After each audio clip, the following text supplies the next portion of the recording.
दोस्तों नमस्कार। तो इस वीडियो में हम लोग पढ़ने वाले हैं जो इतिहास का नोट्स है। इसमें राष्ट्रवाद का उदय हम लोग विस्तार पूर्वक पढ़ेंगे। ठीक है, तो आइए।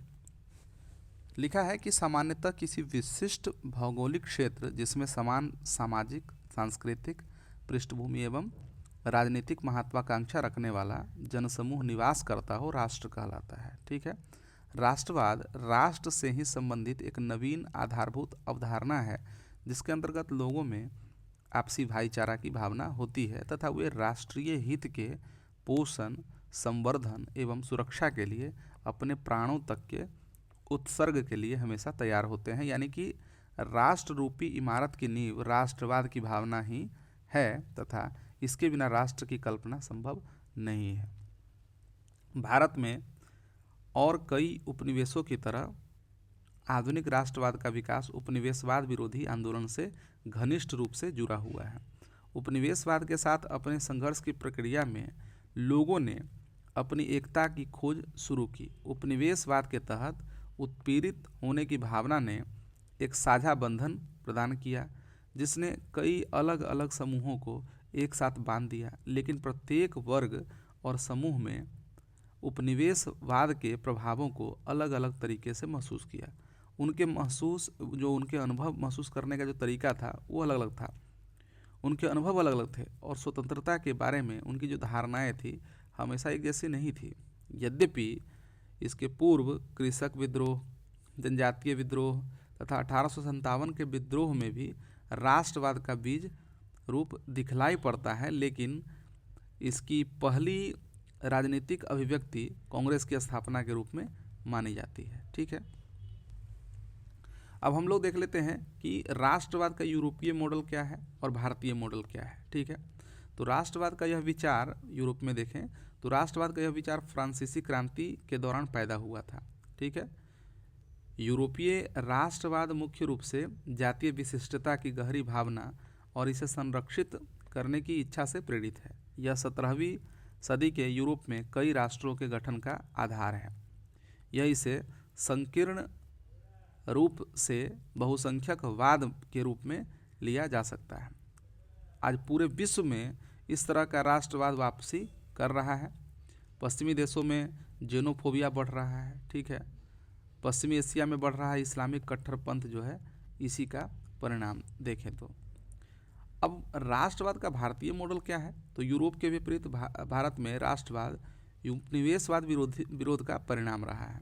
इसके अलावा भारत में प्रचलित कठोर हिंदू ब्राह्मणवादी व्यवस्था के प्रभुत्व को त्याग कर भारतीय राष्ट्रवाद अंतरधार्मिक सहिष्णुता और बहुलवाद की स्थापना की परिकल्पना करता है। ठीक है, राष्ट्रवाद के इस समाज केंद्रित बहुलवादी विचार को महात्मा गांधी की स्वतंत्र भारत की अवधारणा से चित्रित किया जा सकता है।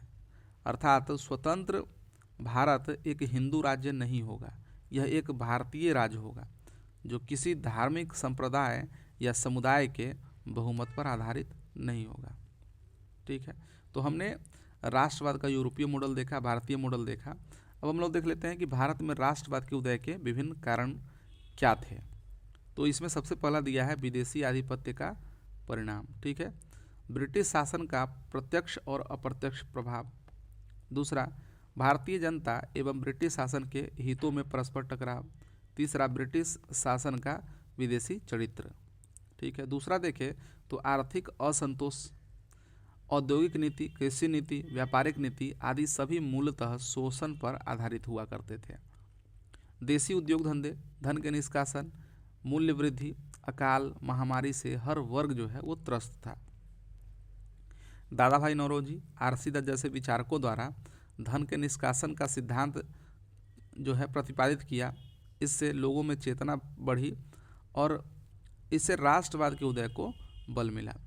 तीसरा है कि प्रशासनिक एवं आर्थिक एकीकरण, न्यायिक प्रणाली, शिक्षा पद्धति आदि सभी क्षेत्र में एक समान व्यवस्था लागू होने से देश का एकीकरण हुआ। रेल, डाक, तार आदि ने भौगोलिक दूरी को कम कर देश को एकजुट किया। ठीक है, आधुनिक उद्योग एवं व्यापार आदि ने आर्थिक एकीकरण किया। चौथा है कि पाश्चात्य शिक्षा एवं अंग्रेजी शिक्षा, विवेकपूर्ण राजनीतिक दृष्टिकोण का विकास, स्वतंत्रता, समानता, प्रतिनिधित्व जैसे सिद्धांतों से परिचय। फ्रांसीसी क्रांति, अमेरिकी क्रांति, इटली, स्पेन आदि क्रांतियों का प्रभाव पड़ा। ठीक है, रूसो, पेन, मिली, मेजनी, गैरीबाल्डी जैसे दार्शनिकों का प्रभाव भी पड़ा जो मध्यवर्गीय बुद्धिजीवी वर्ग थे उन लोगों पर। तो इससे भी राष्ट्रवाद के उदय को बल मिला। इसके बाद है प्रेस एवं साहित्य। तो इस माध्यम से देशभक्ति की भावना का प्रसार एवं ब्रिटिश सरकार की आलोचना, सामाजिक, आर्थिक, राजनीतिक विचारों का प्रसार। राष्ट्रीय साहित्य, उपन्यास, निबंध, नाटक आदि की भूमिका। बंकिम चंद्र चट्टोपाध्याय, लक्ष्मीनाथ बेजबरुआ, भारतेंदु हरिश्चंद्र एवं अल्ताफ हुसैन हाली आदि प्रमुख राष्ट्रवादी लेखक कवि थे। ठीक है, अमृत बाजार पत्रिका, मराठा केसरी, इंडियन मिरर, बंगाली आदि प्रमुख समाचार पत्र थे जो राष्ट्रवाद की भावना को पुनर्जीवित किया या यूं कहे कि इसको जीवंतता प्रदान की। सामाजिक धार्मिक सुधार आंदोलन। ठीक है, राजा राम मोहन राय, पिछले अध्याय में हम लोगों ने पढ़ा था कि राजा राम मोहन राय, दयानंद सरस्वती, विवेकानंद इत्यादि ने भारतीय सभ्यता एवं संस्कृति की श्रेष्ठता का प्रतिपादन किया। इससे भारतीयों में आत्मगौरव, ठीक है, आत्मसम्मान एवं राष्ट्र के प्रति प्रेम की भावना का विकास हुआ। ठीक है, सामाजिक कुरीतियों को दूर करने पर भी बल मिला। प्रजातंत्र, बुद्धिवाद, उदारवाद, सामाजिक एवं व्यक्तिगत समानता पर बल मिला। तो ये सामाजिक धार्मिक सुधार आंदोलन जो थे वह भी राष्ट्रवाद को बढ़ावा दिया। नस्लीय विभेद की नीति। ठीक है, अंग्रेजों में प्रजातीय श्रेष्ठता की भावना थी। यूरोपीय क्लब एवं प्रथम श्रेणी रेल डिब्बे में भारतीयों का प्रवेश वर्जित। अंग्रेजों के मुकदमे की सुनवाई केवल यूरोपीय जज कर सकते थे। ठीक है, तो ये सभी भी राष्ट्रवाद के उदय के कारण बने। लीटन एवं कर्जन की प्रतिक्रियावादी नीतियां तथा इल्बर्ट बिल विवाद। ठीक है, ये भी कारण था। ब्रिटिश वायसराय लीटन और कर्जन दोनों ने अपने कार्यकाल में निरंकुशता और अति केंद्रीकरण की नीति अपनाई। लीटन ने vernacular press act, arms act जैसे दमनकारी कानून बनाए, जबकि कर्जन ने विश्वविद्यालय अधिनियम और बंगाल विभाजन जैसे निर्णय लेकर भारतीयों की सहनशीलता की सीमा पार कर दी। इन कदम ने भारतीय राष्ट्रवाद को उग्र राष्ट्रवाद की दिशा में मोड़ दिया। ठीक है, न्यायिक पृष्ठभूमि देखें तो 1861 ईस्वी में देश भर में एक समान दंड संहिता लागू की गई। तो देखिए, हम लोगों ने जो ये कारण पढ़ा इसमें लीटन और कर्जन की प्रतिक्रियावादी नीतियों तथा इल्बर्ट बिल तक था। अब न्यायिक पृष्ठभूमि हम लोग देख रहे हैं तो इसमें क्या है कि 1861 में देश भर में एक समान दंड संहिता लागू की गई। प्रेसिडेंसी नगरों में भारतीय न्यायाधीश यूरोपीय और भारतीय दोनों के मुकदमों की सुनवाई कर सकते थे, किंतु ग्रामीण क्षेत्रों में किसी यूरोपीय व्यक्ति पर मुकदमा चलाने का अधिकार केवल यूरोपीय न्यायाधीश को ही था। इस प्रकार न्यायिक व्यवस्था में स्पष्ट नस्लीय भेदभाव मौजूद था। विवाद की उत्पत्ति देखें तो 1882 ईस्वी में भारतीय न्यायाधीश बिहारी लाल गुप्ता की पदोन्नति के बाद समस्या सामने आई। कलकत्ता में रहते हुए उन्हें यूरोपियों की सुनवाई का अधिकार प्राप्त था, परंतु ग्रामीण क्षेत्र में पदस्थ होने के बाद वे इस अधिकार से वंचित हो गए। उन्होंने इस अन्यायपूर्ण स्थिति पर आपत्ति जताई। ठीक है, इल्बर्ट बिल देखें तो वायसराय लॉर्ड रिपन की परिषद ने विधि सदस्य सर पीसी इल्बर्ट ने इस भेदभाव को समाप्त करने हेतु 1883 में एक बिल प्रस्तुत किया। ठीक है, उद्देश्य क्या था कि भारतीय न्यायाधीशों को यूरोपीय व्यक्तियों के मुकदमे की सुनवाई का अधिकार प्रदान करना। ठीक है, यूरोपीय विद्रोह और यूरोपीय विरोध या और श्वेत विद्रोह। ठीक है, तो भारत के यूरोपीय बागान मालिक, पूंजीपति और उपनिवेशी वर्ग ने इस प्रस्ताव का घोर विरोध किया। उन्होंने यूरोपीय प्रतिरक्षण संघ बनाकर लगभग 1.5 लाख रुपए चंदा इकट्ठा किया। इस धन का उपयोग भारत और इंग्लैंड दोनों में दुष्प्रचार हेतु किया गया। ठीक है, यूरोपीय प्रेस ने भारतीयों को यूरोपियों की सुनवाई के लिए अयोग्य बताया और इस विवाद को नस्लीय रंग दे दिया। ठीक है, बिल का संशोधन हुआ। तीव्र विरोध के कारण रिपन को झुकना पड़ा।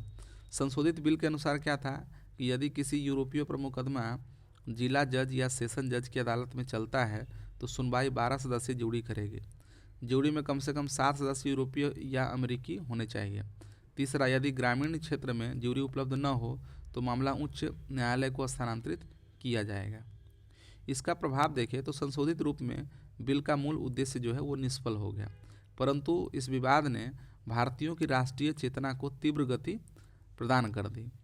भारतीयों ने पहली बार नस्लीय भेदभाव की क्रूरता को स्पष्ट रूप से अनुभव किया और एकजुट होकर अपने अधिकारों की मांग उठाई। यही विवाद आगे चलकर राष्ट्रवाद की उभरती धारा के लिए प्रेरणा बना।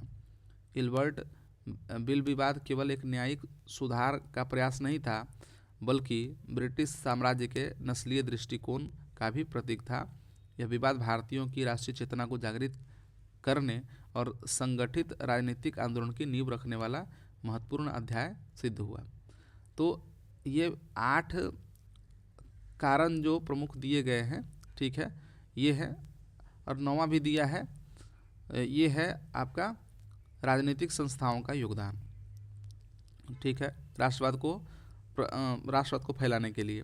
तो land holders society, British India association, Bombay association आदि संस्थाओं का योगदान, ठीक है। तो इस प्रकार से हमने राष्ट्रवाद के उदय के कारणों का भी विस्तार पूर्वक अध्ययन कर लिया है, ठीक है। और इससे पहले हम लोगों ने राष्ट्रवाद का परिचय देखा, राष्ट्रवाद का यूरोपीय मॉडल और राष्ट्रवाद का भारतीय मॉडल भी हम लोगों ने देखा।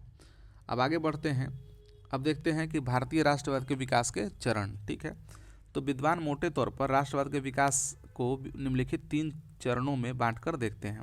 पहला, उदारवादी चरण, ठीक है, 1885 से लेकर 1905 तक। इस चरण में कांग्रेस पर दादा भाई नौरोजी, गोपाल कृष्ण गोखले, बदरुद्दीन तैयब जी, फिरोज शाह मेहता जैसे उदारवादी नेताओं का प्रभुत्व था। इन्होंने प्रार्थना और याचिका के नीति पर जोर दिया। इसके तहत ये ब्रिटिश सरकार से सहयोग कर उसे सुधार के लिए प्रेरित करना चाहते थे। इस चरण की अभिनव विशेषता थी, ठीक है, औपनिवेशिक अर्थतंत्र की मीमांसा जो धन निष्कासन के सिद्धांत के रूप में प्रचलित हुआ, ठीक है।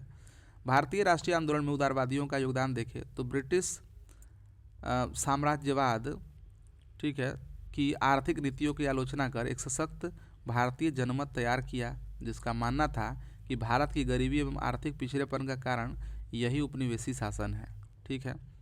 उदारवादियों के प्रयास ने 1861 के एक्ट द्वारा भारत में केंद्रीय स्तर पर विधानसभा को जन्म दिया, ठीक है।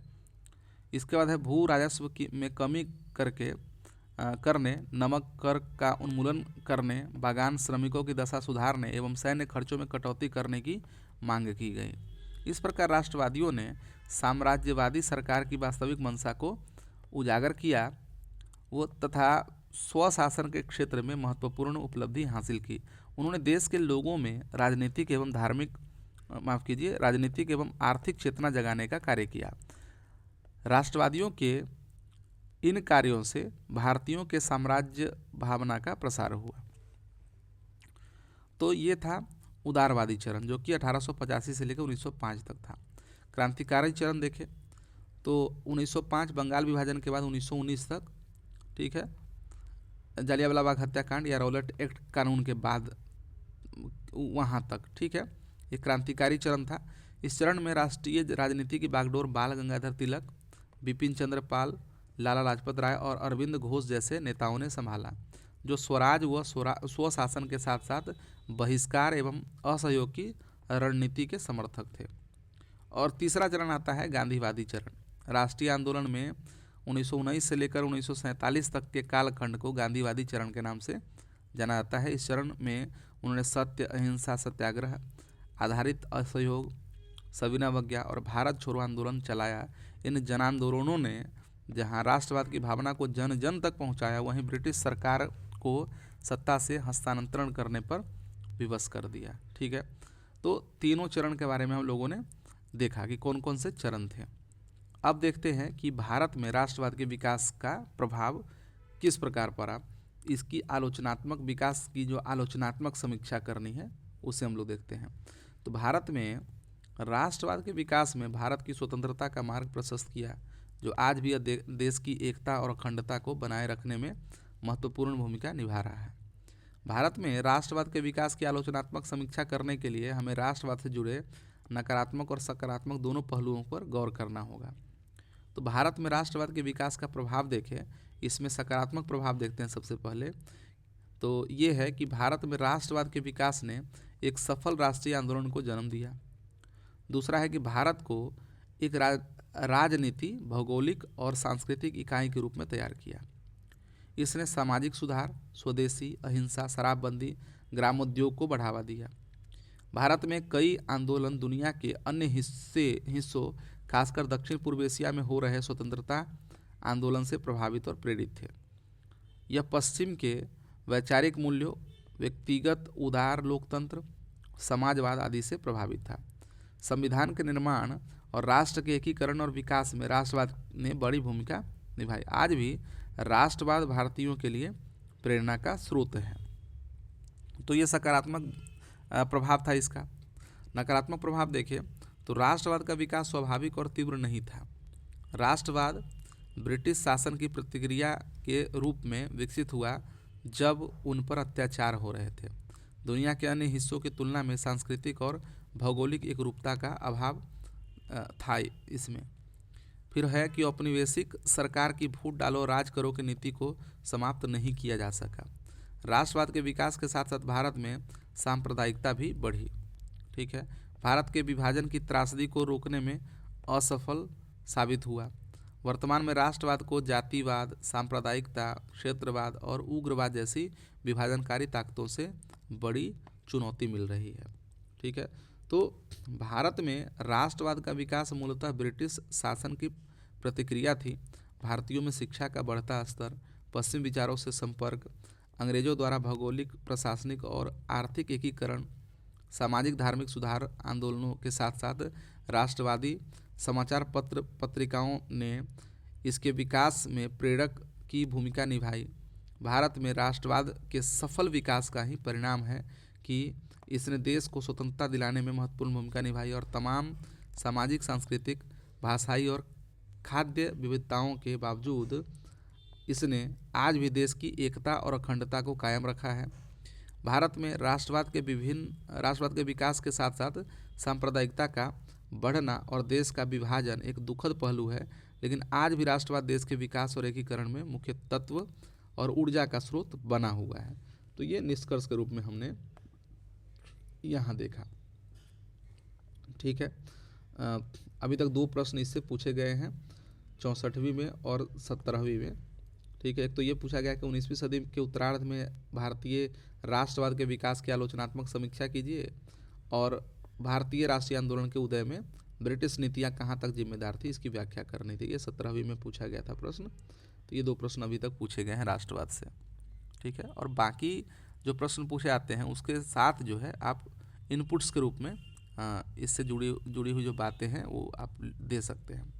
ठीक है, तो ये था राष्ट्रवाद और हमने इसे विस्तारपूर्वक पढ़ा। ठीक है, तो मिलते हैं अगले वीडियो में।